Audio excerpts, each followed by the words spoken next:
За сайн байцгаана уу. За хоёр дахь бичлэгээрээ та бүхэндээ уулзж байгаадаа баяртай байна. За тэгээд 13 дугаар дай одоо 13 дахь дайн буюу татар монголчуудын дайн. За энэ дайн тэгээд ерөнхийдөө бол Монголын одоо зүгээс одоо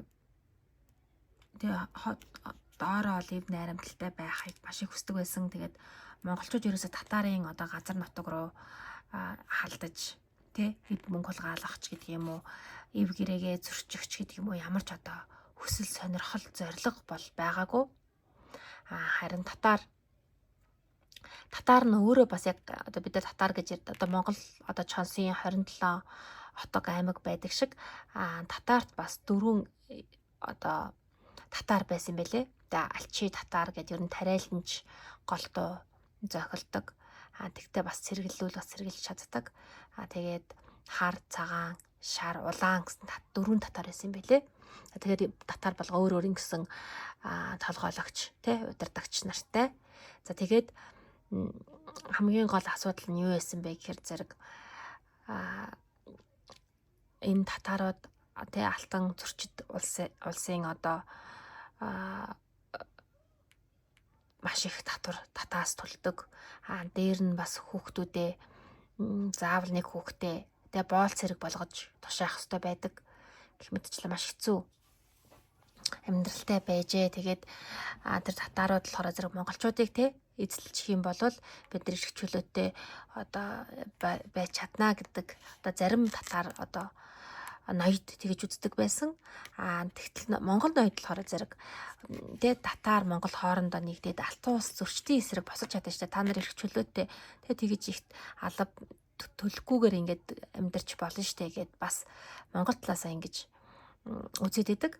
Тэгтэл нөгөө татар одоо зарим ноёд нь болохоор зэрэг илүү тэр алтан улс одоо тэ зөрчид улсад илүү талтай. Яагаад гэхээр тэд нар ер нь бол Монголоос бусад газар ихэнх нь ер нь бол боолын системтэй байдаг.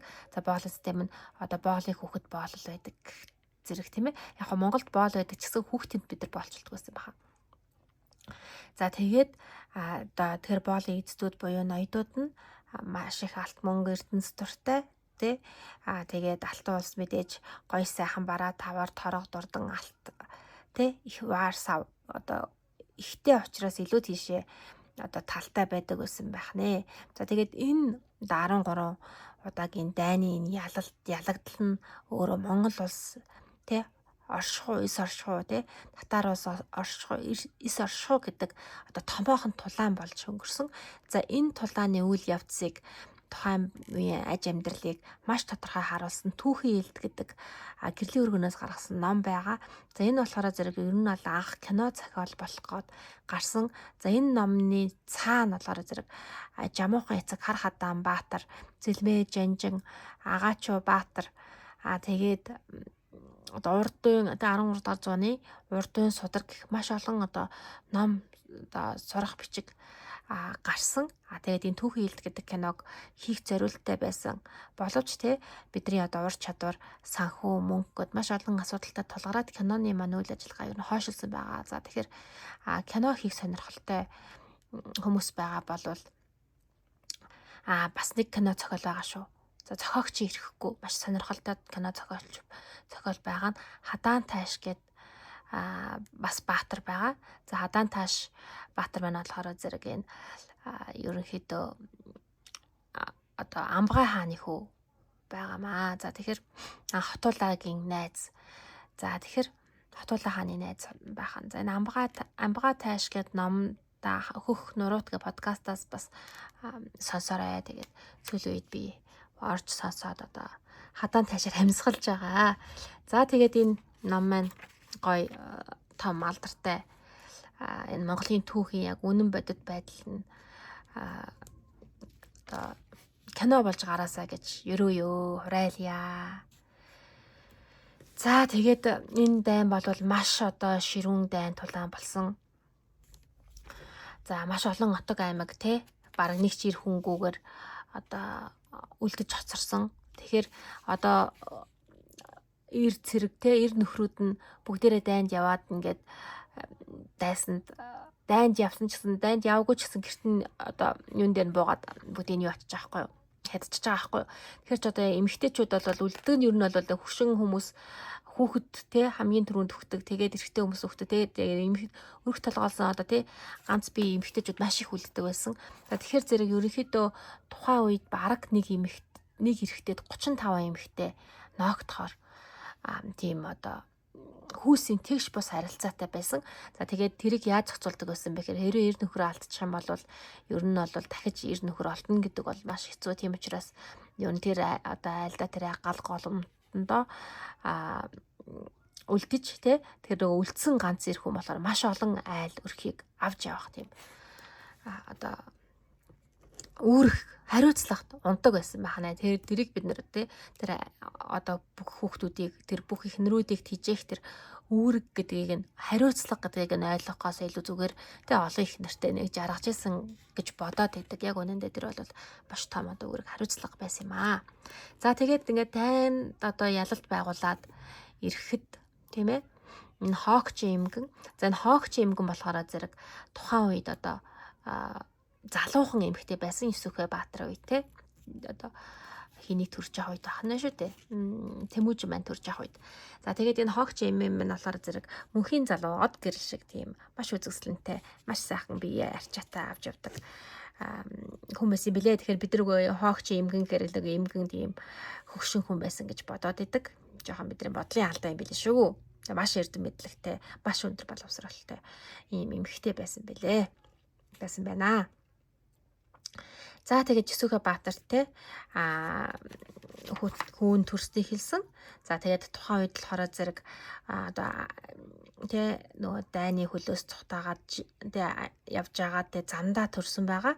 За тэгээд замдаа төрөхөд ч мэдээж гинт одоо гялс одоо те отрын гэр байраад өөлнийг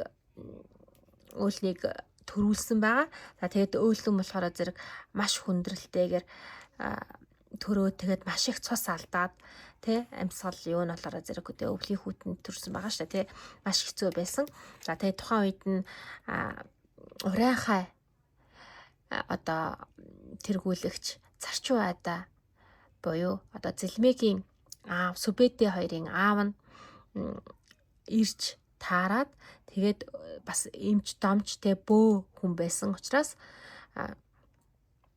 одоо Тэмүүжнийг 9 минут одоо төрүүлээд авраад одоо өөлний цусыг нь цасаар тогтоосон байгаа мэдээж бохир оруулахын тулд одоо авах хэвээр арга хэмжээг авсан. За тэгээд маш хүндрэлтэй төрсөн цус их алдaltaй төрсөн учраас Тэмүүжний гарт нь болохоор зэрэг одоо тэгээд шагаан чинээ том нүж хатгаж төрсөн байна. За тэгээд түүнийг болохоор Зэлмэ тухайн үед 3 настай байсан. Тэгээд хараад хүүхдийн гаранд тэгээд нүж байна гэж хэлэхэд нь цочиж нүж цус гэхээр айгаа тэгээд харсан чи харин гаранд нэм шагаан чинээ том нүж хатгасан. Тэгээд Тэмүүж маань юм ингэж төрсөн байх нэ. Тэгээд ер нь бол Тэмүүж багтаа их бас бие муутай хүүхэд байсан. Гэхдээ оюун санааны хувьд бол маш ухаалаг сэцэн цэлмэг хамгийн гол нь маш өрөвчин сэтгэлтэй тийм сайхан сэтгэлтэй хүү болсон. За тэгээд энэ манай өвлөн их маань болохоор зэрэг одоо хаан хатдаг бэлддэг ханграад тий ханграадаас бас болохоор зэрэг одоо хүүхдүүдэд хэрхэн зөв хүн болго гоё хэрхэн эрдэм мэдлэгтэй ухаантай одоо тий хааныг төрүүлэх үү гэдэг ийм боловсралтай юм ихтэй байсан. За тэгээд хүүхдүүдэд маш сайхан өсгөж тий за энэ дээр болохоор зэрэг одоо 3 настай байхад нь мал цусалж өгдөг тийм ээ. Мал цусалж өгдөг. За энэ мал ямар очтойгоор одоо ингээд 3 насны одоо дайхын үргэлт нь цусалж өгд юм бэ гэхээр хүүхдийг мал нүдтэй болгох үүрэг хариуцлагатай болгож байгаа юм байна. Тэгэхээр тэр хүүхдэд тэр малыг өгснөөр тэр хүүхдийг үүрэг хариуцлагатай болж ажилд сургаж байгаа юм байна. Нүдийг тасгаж байгаа юм байна. За тэгэхээр яадаг вэ гэхээр 7 настайд тий одоо монголоор сургуульд орох нас нь тий 7 настайд нөгөө цусалж өгсөн малнуудаа яасан бэ гэж асуудаг. Тэгэхээр нөгөө хүүхэд маань мартаад хайцсан байна уу? Алаад идсэн байна уу? Эсвэл зараад үржүүлээд бүр олон болгоцсон ч байж идэг. Зэсүүхэ болохоор зэрэг малаа шууд өгсөн малаа яасан гэлээ төллүүлээд зараад яасан гэдэг ямар ч гэсэн хамгийн одоо тий маш одоо ухаантай одоо юм одоо ямар сэтгэлгээтэй гэдэг мөнгө олохтой сэтгэлгээтэй тийм баяжчих тийм сэтгэлгээтэй байсан. Тэгээд Исүхэ гэдэг нэр нь болохоор бид нар Исүхэ гэдэг болохоос ёс уухай юм бэлээ. Ёс уухай буюу маш ёстой хүн байсан бэлээ. Ёсыг маш сайн дээдэлдэг учраас тийм одоо цол нэр өгсөн. Тэгэхээр зэрэг одоо мэдээж юм ёстойгоор юм алдартай хүн тэгэж одоо зүгээр өөрийн одоо тий юугаараа тэгж хүний одоо их нэрэг булаана гэж одоо юм байхгүй. Тийм учраас маш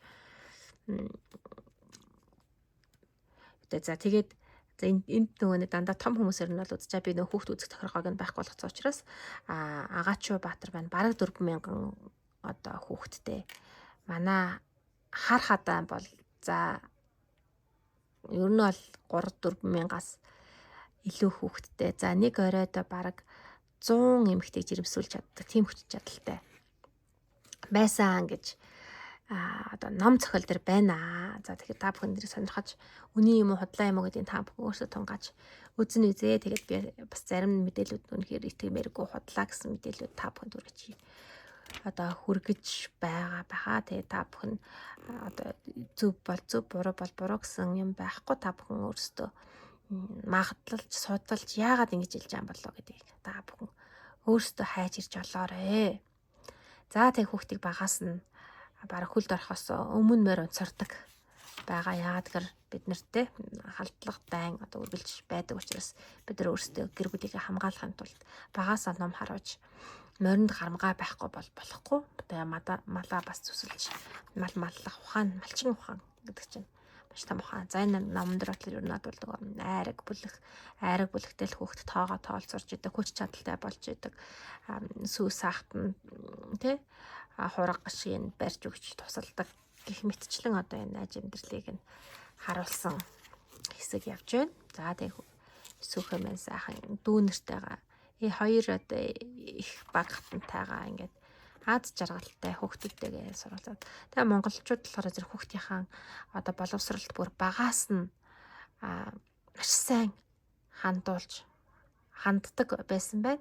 Тэгээ хүүхдтэйгээ маш их тоглодог, хүүхдтэйгээ маш их ярьдаг байжээ. За тэгээд анхныхаа авыг хийцэн, туулаа агнцсан тий таавтайгаа ярилцж байгаа, сурч байгаа хэсэг гарч байна. За тэгээд одоо нөгөө өвлөлт нөгөө хүүхэд нөгөө морь оролдууллаа гэдэг асуудал гарч байна. Тэр зөв юм уу, буруу юм уу гэд. За яг нь болохоор зэрэг монголчууд маань дайны бэлтгэлийг ялангуяа өвөл хийдэг байсан. За тэгээд хүүхдүүдээ нөө 7 настай болохнаас 7 настай шинжээ буюу энэ хүүхэд хэр ирэмгийн, хэр төвчээртэй, хэр зоригтой гэдгийг нь бас шалгах шалгуур болж байжээ. Мэдээж энэ хамгийн одоо тухайн үед шүү тий юу гэдгийг чи тэрний хүүхэд болохоор хаан болно гэж байхгүй. Хаан болохын тулд тий аравтын системээр тэр 10 дотроо чи хамгийн мундаг хамгийн шилдэг нь байж чи дээшээ гарна шүү дээ тий. Тэгэхээр зэрэг одоо үеийн бид нар зүгээр нэг сонгуулаар ингэ сонгогддог биш. Үнэхээр тий удирдахч байхын тулд тухайн цаг үеийнхаа хамгийн хүчтэй хамгийн ухаантай тий байх шаардлагатай байсан. За тэгээд Тэмүүжин маань энэ одоо уралдаанд тэргүүлээд аав ээж хоёр нь маш их тий баяртайгаар хүүхдээ тосож авч байгаа хэсэг гарч ийн. Тэгээд гар нь тий хөлтцөн учраас цасаар одоо яаж байна гарыг нь идгээж байна. За тэгээд жамуух болохоор зэрэг Тэмүүжнээс хэдэн насаар ах байсан. За тэгээд жамуух маань болохоор зэрэг хар хадааны хүү. Хар хадаан болохоор Бүрий Булчруу гэж Жадран аймгийн Бүрий Булчруу гэх хүү. За ер нь Жадран аймаг маань буйраас жоохон баруухан тийшээ оршдог байсан. За тэгэхээр зэрэг татартай маш их ойр хил залгаа байсан байханд тэгээд жамуухын ээж нь бол татар хүн байгаа. За тэгээд аав нь болохоор зэрэг татарын татар дайрах үед 35 хүүтэй байснаас ерөөсөө Бүрий Булчруугаад ах нь тэгээд өөрөө л үлдэж чадсан. Тэгээд бус бүх эрхчүүд нь нас барсан. Тэгээд хар хадаа маань болохоор зэрэг тухайн үед 7 насныхаа шинжийг нь хийж исэн Балтан гэсэн багштайгаа хамт урайхаагаас ирсэн багштайгаа хамт ойроо цухтааж дөрвж жагаад тэгээд төөрөөд тэгээд багш нь хөлөндөө хортой сум аваад шархтаад тэгээд хөлөө тайраад тэгээд байж хат нь нөгөө жамуухан аав нь хар хадаан нь банхар гэд амтаа аваад ирсэн баавганы одоо бамбруушаг аваад ирсэн. Тэгээд тэр ээжигээ дуудаад тэгээд ээж нь ирэхэд нөгөө багш нь тулалдаад тэгээд баавгаг одоо алж чадсан ч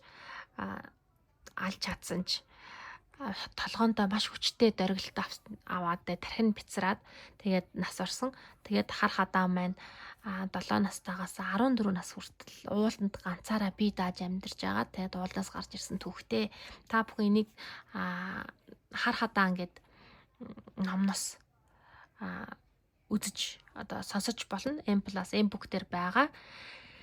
За тэгээд нөгөө баавгатай хамт өссөн одоо нөгөө яагаад энийг би бас тавчхан ярваа гэх нөгөө Мауглигийн үлгэр байдэн шүү дээ. Яг Мауглигийн үлгэрч угаасаа хар хадааны үлгэр байсан юм байлээ. Тэгээд нөгөө энэтхэг рүү тэгээд цуу алдарна хүртэл хүрээд тэгээд үлгэр болоод одоо мөнхөрсөн. Тэр нь манай хар хадаан буюу жамуухан аавынх нь үлгэр байсан юм байлээ. За тэгээд болохгүй мал юм ахад гээд. За тэгээд маш их одоо юутай болсон гэж хэлэх юм те. Чалгатай болсон гэж хэлэх юм. За тэгээд аауд нь за одоо тэр чинь нөгөө тайчуудын агаачуу тэгээд насаар нь ойролцоогоор хооронд найзлуулж нөхөрлүүлж 10 үүсгдэг юм байна л да. Тэгэхээр зэрэг боржон хяад боржон гэх юм уу те хяад боржоноос Исүхэ Баатар тэгээд тайчуудаас агаачуу Баатар тэгээд жадарнаас хар хадаан гэдэг энэ гур болохоор багада 10-т байсан маш ойр найзалж нөхөрлж тэ өссөн байгаамаа. За тэгээд хүүхдүүдэд бас хооронд найзлж тоглолтуулдаг байсан. Тэгэхээр за тэгээд тоглоулдаг байсан. Тийм учраас эдгээр багаасаа би нэгэ мэдж найзалж тоглодог байсан. За тэгээд мэдээж хүүхдүүд ан хийж тоглож байна. Тэгээд энэ номон дээр болохоор зэрэг үзүүлж байгаа дүрслэл нь юу вэ гэхээр зэрэг ан хийгээд тоглолцсон чинь гуруула нэг зүг рүү харвъя гэд харвсан. Тэгсэн чинь 3 сум харваад тэгсэн чинь энэ хамгийн баг дүү өө би харавчлаа би ямар сайн харавчваа гэд очисон чинь яг үнэндээ өөрийнхөө сум биш хэний сум байдаг. Жамуухан сум байдаг. Тэгээд энэ анх очирч найзалж нөхөрлж байгаа байдлаар энд өгүүлсэн байна. Энэ жамуухан тий. За тэгээд жамуух бол жамуух сэцэн буюу 3 удаа анд барилдсан. За та бүхэн нөгөө 70 тогооны үлгэрийг багс мэддэг бах тий. Энэ хоёр маань сүултээ хоорондоо бодолцоод хоорондоо байлцсан байгаа тий. Гэхдээ яг нарийн цаад учир нь болохоор зэрэг энэ хоёр үнэхээр одоо түүхийн эдрэнт л тим хоёр одоо тий хоорондоо сөргөлдсөн мэт зан одоо бусдад харагдахаас өөр гаргагүй гүд хүргэсэн бэлээ. Учир нь одоо Монголын одоо хаад ихэс дотор бас одоо тий Алтан улсаас бас тий авилгал татар аваад одоо авилгал аваад бас Монголыг нэгтгэх санаатай хүн байсан байж таарна тий. Тэгээд тэр чинь бас шууд ил гарчихгүй. Тэгэхээр зэрэг ерөнхийдөө тэдгээр хүмүүс хооронд нь хагарлуулах, муудалцуулах үйлийг хамгийн ихээр хийдэг. За тэгэхээр тэр одоо юунд болохоор жамуух Тэмүүжин хоёрын дунд одоо маш их муудалцуулах, хагарлуулах үйлийг нь хийсэн учраас энэ хоёр одоо тийм байдалд орохоос аргагүй байсан. Гэхдээ цаагаараа бол 3 удаа анд барилдсан. Анд нөхөргөр анд хизээч одоо би анд гэдэг нь болохоор зэрэг ямар ч тохиолдолд би бинийгээ манж, ойлгож, итгэж харж хандаж явна гэсэн одоо андгаа тангараг юм байлээ. Анд гэдэг нь тийм андгаа тангараг өргөсөн найзууд гэсэн үг. За тэгээд энэ хоёр бол яг түүхэнд тэгж муудалцаа гаргаж байгаа. Боловч цаагаараа бол би биэндээ мэдээ дамжуулдаг, би бинийгээ дэмждэг байсан юм бэлээ. За тэгээд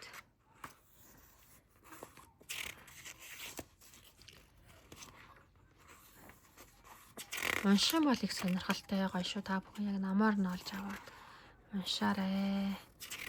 За тэгээд энэ их хүрээд өндөрлөе доо өнөөдөр тий. Тэгээ яг гоо ерөнхийдөө бол энэ наман дээр тий бихтрийг гэж тий бихтрийг муухан байсан мэтэр муухай одоо юу гэдэг нь тий атаар худалж тийм байсан мэтэр одоо өгүүлж яагаад тэгэхээр зэрэг нөө Чингис болохоор зэрэг ахыгаа алсан тий гэж түүхэн дээр бичсэн байдаг. Тэ яг үнэндээ бодвол ахыгаа алаагүй юм. Тайчууд тий тайчуудын нөгөө хин таргуудагийн цэргүүдээс яг санаатай ч бас алаагүй юм шиг байлээ. Тэгээд нөгөө анд найзууд ч та агаачуу энэ тайчууд энэ Сүхэ одорч маш татан тий анд найзууд байсан тий. Тэгээд Сүхэ Баатар өнгөрсний дараа энэ том хүүгийн ална гэдэг нь бол бас нэлээд муухай зүйлэл тий. Тэгээд яг осол болсон. Гэтэ тэрийг болохоор зэрэг Тэмүүжин яг тухайн үе болохоос өмнө яг ахтайгаа бол муудалцах хувьд бол муудалцсан байсан юм билээ. Тэгээд дараа нь ах нь өхөнгүүт Тэмүүжин өөрийгөө буруутгаж бичсэн нь болохоор зэрэг тэгэж буруугаар ойлгогдсон юм байлээ шүү. За тэгээд одоо хин тэг бихтэртэй Тэмүүжин хоёр одоо тэмцээн зохиогоод тэгээд тийм одоо бихтэр одоо төвчээргүүдээ ялагдж байгаа. Тэгээд дүр зураг яваад уурн хурж байгаа зургийг харуулжээ. За тэгээд одоо нэгдүгээр бүлэг тэгээд нэгдүгээр дэвтэр дуслаад хоёрдугаар дэвтэр дээрээс судахгүй болцъя.